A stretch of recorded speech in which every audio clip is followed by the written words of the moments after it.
Bonjour et bienvenue sur l'Argus.fr. Nous sommes ici aujourd'hui au salon de Munich, au milieu de la foule.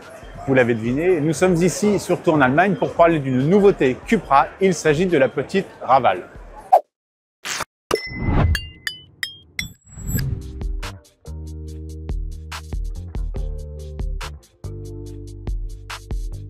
Cette Cupra Raval n'arrivera qu'en 2026, donc pour l'instant la marque nous la présente sous un camouflage qui évoque un plan de la ville de Barcelone, puisque Raval vient d'un quartier jeune et dynamique de la capitale catalane.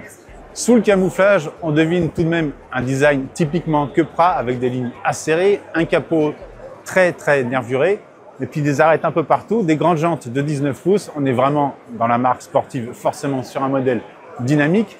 Côté dimension, on est sur une citadine du segment B avec 4,04 m de long, 1,78 m de large, 1,51 m de haut pour un empattement de 2,60 m.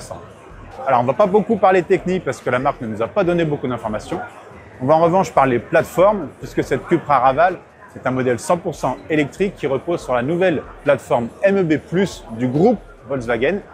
Plateforme qui équipera également l'ID Polo GTI qui viendra boxer dans la catégorie de la Raval, mais aussi l'ID Cross, le petit SUV de Volkswagen, et le Skoda Epic, le petit SUV de la marque tchèque. Donc voilà, une seule plateforme pour plusieurs modèles. Encore une petite chose, on est chez Cupra, marque espagnole, donc la Raval sera fabriquée à Martorell, dans l'usine de la marque, aux côtés de sa cousine allemande, l'ID Polo. On termine ce tour du propriétaire avec l'arrière. Alors vous le voyez, on est vraiment chez Cupra avec des ailes bien marquées, des angles acérés un peu partout.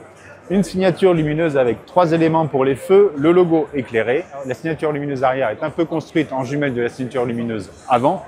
Et puis évidemment, modèle sportif et dynamique, on devine sous le camouflage un diffuseur assez marqué, assez typé sport.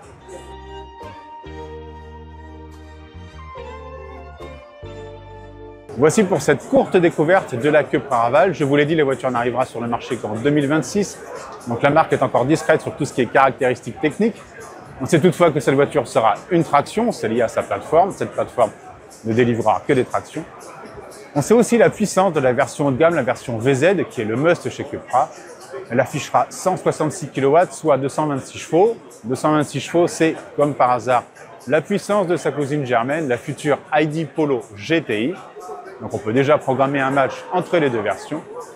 Et puis pour le reste, eh bien, si vous voulez connaître l'avenir de cette Cupra Raval, d'autres informations quand on en aura, restez connectés sur l'Argus.fr pour évidemment suivre toute l'actualité automobile. Merci de nous avoir suivis et à bientôt.